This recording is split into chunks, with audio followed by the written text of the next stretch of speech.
to me, you are an inspiration to me. And like when I remember that when you were really unwell, I spoke to you on the phone. I think we had about a 3-hour-long conversation. Yeah.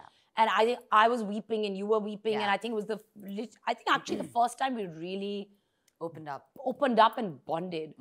But you've never spoken about your illness and what happened to you and how your world came, well, crashing down all around you in every manner.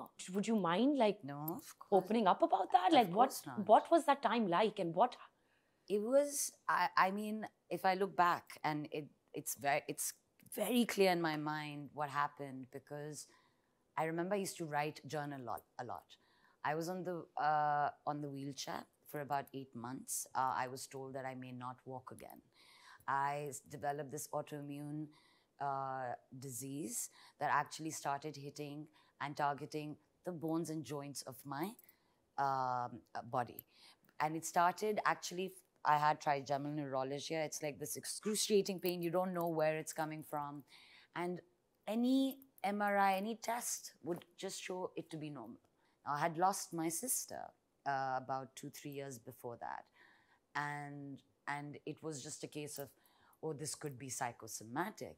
Sure, it might have started as being psychosomatic, but this is a physical pain now I'm going through. To cut the long story short, that pain turned into something physical. Physical became me limping. Limping became me falling, and I couldn't walk. Now, I had a brand, and I was married by then, and I had me, and I forgot me, and everything came first. Now, when everything came first, the doctor just told me, he's like, yeah, you can go on, but till when?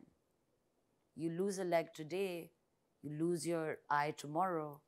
Where's your brand? Where's anything going to be if you're not there? And for me, it's difficult because I've never chosen myself over anything, whether it was family, whether it was work or anything.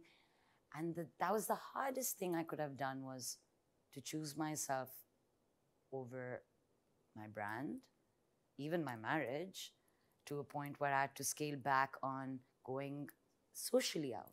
But I started writing a lot. And I remember writing this on my journal. I said, okay, I was talking to God a lot. So I just looked at him. I looked at the sky and said, okay, I'm supposed to fall, right?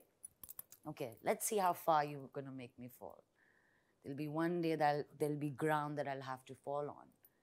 That day, I'll stand on my feet and go up. Whether it's an hour a day, the next month will be 2 days a month. Maybe the third year it'll be a week.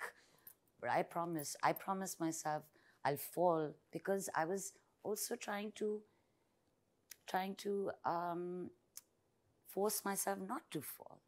And that actually was more painful, because the falling taught me. And they say failure is like a friend, and it truly is. So it was literally, I think God was preparing me. You know, there's a pandemic coming, so what I'm teaching you today might come in handy, and it did. I was like, oh, I'm not bored. Yeah. I've been through this, of spending time with myself. So I got to know myself better. Which is incredible.